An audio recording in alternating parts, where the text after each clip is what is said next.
Di mo maintindihan kung ba't ikaw ang napapagtipan ng halik ng kamalasan. Kinapang mong marahan ng hagdanan para lamang makidlatan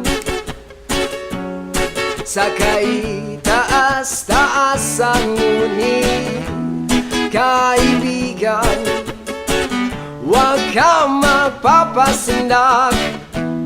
Kaibigan, easy lang saya. Dahil wala rin